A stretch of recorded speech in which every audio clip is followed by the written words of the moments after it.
La animación, tanto niños como adultos la han disfrutado en mayor o menor medida desde sus inicios, pero ¿cuándo ocurrió esto? ¿Con la creación de Steamboat Willie de Walt Disney? No. ¿Con el nacimiento del cine? Tampoco. Para los inicios tenemos que ir mucho más atrás, concretamente al Neolítico, con las pinturas rupestres, donde se grababan escenas que hacían alusión al movimiento. Más adelante se puede ver en los jeroglíficos egipcios, en los que se podía ver una escena en movimiento según caminabas a su lado. Podemos ver esa idea representada en esta escena del príncipe de Egipto. Más adelante en vasijas de cerámica griega que representaban una escena según se iba girando, e incluso con las sombras chinescas. Más adelante, el primer intento de la animación fue en 1640, cuando Athanasius Kircher inventó el primer proyector de imágenes, la linterna mágica, donde se cambiaba de forma mecánica a cristales grabados. Pudimos entender y desarrollar la animación a lo que conocemos hoy en día gracias al estudio realizado en 1824 por Peter Mark Rogers y demostrado con el tamatropo de John Ayrton Harris, esta placa metálica de aquí con un dibujo a cada lado que al girarlo parece que la gacela está corriendo. Con él se descubre el principio de la persistencia de la visión, por el cual se supo que nuestro ojo solo necesita ver una imagen en un determinado tiempo para que nuestro cerebro registre movimiento, unos 10-12 fotogramas por segundo. Hoy en día, en cualquier tipo de imagen en movimiento, lo normal es encontrar unos 30 fotogramas por segundo, 60 si es de mayor calidad. Esto dio paso a otros artilugios como el zootropo en 1833 de Horner o el praxinoscopio en 1877 de Milgrenot. En 1887, Thomas Edison creó el kinetoscopio, el cual proyectaba 13 segundos de película, que no es cuando surgió el cine de animación, pero sí la fácil distribución de imágenes animadas. Tuvo éxito, pero se quedó obsoleto rápidamente cuando surgieron opciones para ver películas de forma colectiva y no individual. Pero, ¿qué es la animación? Anima en latín significa alma, por lo que animar quiere decir dotar de alma. Consiste en dar ilusión de movimiento a imágenes, dibujos u otros objetos inanimados. Existen numerosas técnicas como los clásicos dibujos animados, donde se dibuja cada fotograma a mano, y su consecuente evolución con el sistema de acetatos de Eilhart, que agilizaba y abarataba bastante el proceso, que, para el que no lo sepa, consiste en pintar un fondo que vamos a dejar fijo y luego dibujar una lámina transparente todo lo que sería el movimiento.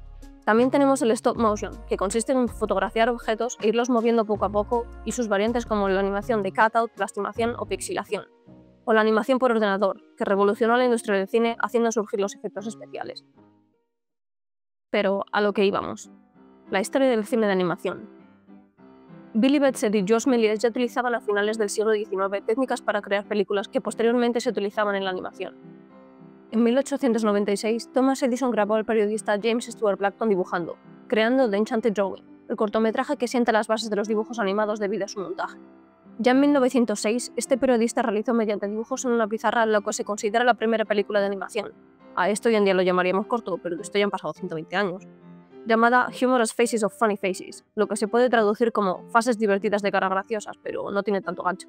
En los inicios de la animación hay que destacar obras como Phantasmagorie, de Emile Cole, que abre la animación al mundo del grafismo y contiene el primer personaje que se usaría para más de un film. O El coronel Heath Slayer en África, siendo la primera serie comercial de animación gracias al sistema de acetatos. Hay que mencionar a Winston McCay, ya que generó un aumento del nivel técnico de las producciones de animación. Creó obras como Little Nemo in Slumberland o Gertie the Dinosaur, siendo las primeras obras en combinar animación e imagen real, y The Sinking of the Lusitania, por ser el primer documental de animación, ya que se cuenta la historia de un evento del que no había imágenes. En 1915, Pinto Colville estrenó el primer largometraje animado de la historia, Creation, del que solo sobreviven unos fotogramas en el Museo de Cultura de Oregón.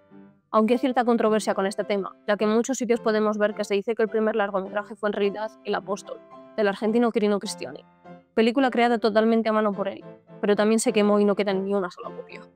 En 1924, Max Fleischer, inventor del rotoscopio y cofundador de Fleischer Studios, junto a su hermano Dave y a Lydie Forrest, estrenaron Omabel, la primera animación con sonido, aunque en muchos casos no se reproducía, debido a que los cines no disponían todavía de la tecnología necesaria.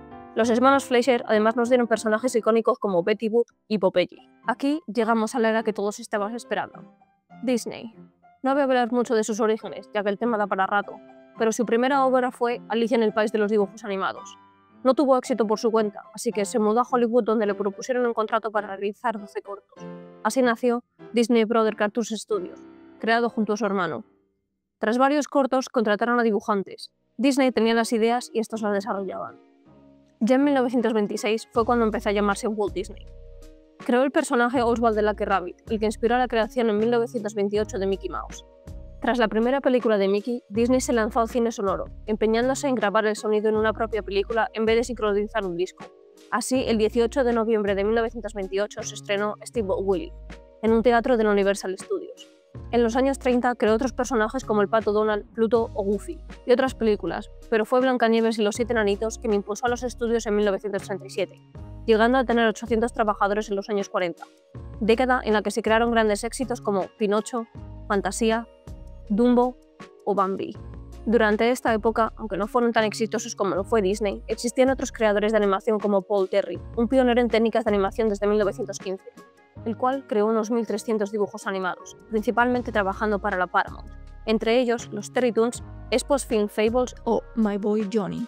También tenemos a Walter Lantz, creador del Pájaro Loco y el que popularizó a Oswald the Lucky Rabbit, que principalmente pertenecía a Disney, pero perdieron los derechos. Ub Iwerks, que tras dejar Disney abrió su propio estudio y luego pasó a trabajar para la Warner. Realizó proyectos como Jack and the Beanstalk, Humpty Dumpty o The Three Bears. Al mismo tiempo, la Warner Bros. Produjo los Looney Tunes, con personajes como Bugs Bunny y el Pato Lucas, caracterizados por su descarado humor. ¿Qué hacemos aquí? Cazar trufas. Tú empieza a olisquear, que yo cavaré y nos haremos ricos. ¿Qué olisqué? Lucas, no soy de ese tipo de cerdos. Más internacionalmente, hay que nombrar a Iván Ivanov Vanov, considerado el Disney ruso, que también basaba sus historias en cuentos y obras clásicas, pero los rusos, por alguna extraña razón, de los que destaca Black and White y Los 12 meses. También tenemos al checo Jiří Trnka, de la Escuela de Animación de Praga, creador de El Circo, que destaca por sus técnicas de stop motion y su experimentación vanguardista. El National Film Board of Canada se convirtió en una gran potencia al promover estos experimentos vanguardistas, de donde hay que destacar a Norman McLaren, creador de Dots o Pas de Deux, del cual todavía se pueden ver conceptos que él creó en anuncios y videoclips. Durante la guerra, la animación se empleó con fines propagandísticos y patrióticos, ya fuese por los Estados Unidos, Alemania o la Unión Soviética, desde distintos puntos de vista, obviamente. Durante este periodo, la producción se vio afectada por la falta de recursos, lo que dio lugar a una época de mucha experimentación. Después de la guerra, se consolidó el cartoon clásico. En las décadas de los 60 y 70, los cortometrajes pasaron a la televisión, dejando los largometrajes para el cine. En Estados Unidos, Hanna-Barbera dominaba la animación en televisión con series como Tom y Jerry, Los Picapiedra, El Show de Yogi Bear y Scooby-Doo ¿Dónde estás? Y en cine dominaba Disney, con joyitas como Cenicienta, La Bella Durmiente, 101 Dálmatas o El Libro de la Selva. Aunque también hay que destacar películas fuera de América como Yellow Submarine de George Dunning, Fantastic Planet de René Laloux o Alakazam el Grande de Osamu Tezuka. A partir de los años 80, la animación tuvo un gran desarrollo, en parte por la desaparición gradual de los teatros y en parte gracias a la evolución de los gráficos por ordenador. Estos surgieron en 1945 a partir de un cañón antiaéreo de la guerra. En 1963, John Whitney fundó Motion Graphics Inc., que crea la primera animación por ordenador analógico. Ya en los 80 se trabajaría de forma digital, aunque se usaban con fines principalmente científicos y luego se usó para generar efectos especiales. La primera secuencia de animación por ordenador se realizó para La Bella y la Bestia, en 1991. En 1986 se fundó Pixar, por Edwin Catmull y Alvin Ray Smith, la cual pasaría a ser la productora más importante de la animación del mundo. Tiene un poco de historia con Disney, ya que en el 91 se aliaron, en el 2004 se separaron y en el 2006 ya Disney adquirió los derechos. Crearon Toy Story, que pasó a la historia como la primera película generada completamente por ordenador. También realizaron Bichos, Monstruos S.A., Los Increíbles, Cars, Ratatouille, Up y Del Revés. Esta productora destaca por criticar o defender aspectos de la sociedad o evaluar dilemas morales. En esta misma época, el anime japonés, caracterizado por la sencillez de su trazo y su estructura narrativa lineal, se convirtió en la industria más prolífera del planeta. Generaron más impacto internacionalmente con Akira, de Katsuhiro Otomo, y Náusica del Valle del Viento, de Hayao Miyazaki. Este fundó Studio Ghibli, la productora de largometrajes más destacable de Japón, que produjo tesoros como El viaje de Chihiro, El castillo ambulante, Mi vecino Totoro o La princesa Mononoke. Había productoras que, aunque no se dedicaban a ello, también realizaron animaciones. Para mí, las más destacables son las historias de Tim Burton dirigidas por Henry Selick, Pesadilla antes de Navidad y La novia cadáver. Se empezaron a crear otras productoras de éxito. Aquí voy a ir más rápido porque hay mucha información y además es más fácil de encontrarlas. Tenemos a DreamWorks, fundado por Steven Spielberg, de la cual hay que destacar Ants, El príncipe de Egipto, La ruta hacia el dorado, Spirit, el corcel indomable, su superestrella Shrek, además de Kung Fu Panda y Cómo entrenar a tu dragón. También tenemos a Illumination, creador de Gru mi villano favorito o La vida secreta de las mascotas, a Sony Pictures, creador de Lluvia de hamburguesas, Los Mitchell contra las máquinas, Hotel Transilvania o Spider-Man un nuevo universo. De Blue Sky destacan Ice Age y Rio. También tenemos a Aardman Animation, caracterizado por sus técnicas de plastimación, de los que destacan Wallace y Gromit, La maldición de las verduras y Evasión en la granja de Nick Park. Desde los años 80, Disney obviamente ha tenido grandes éxitos, entre los cuales hay que destacar nada más y nada menos que La Sirenita, La Bella y la Bestia, Aladdin, El Rey León, Pocahontas, Hércules, Mulan, Tarzán, El Emperador y sus locuras, Atlantis y el Imperio Perdido, Lilo y Stitch, Tiana y el Sapo, Enredados, Brave, Romper, Frozen, Big Hero 6, Utopia, Moana, Encanto.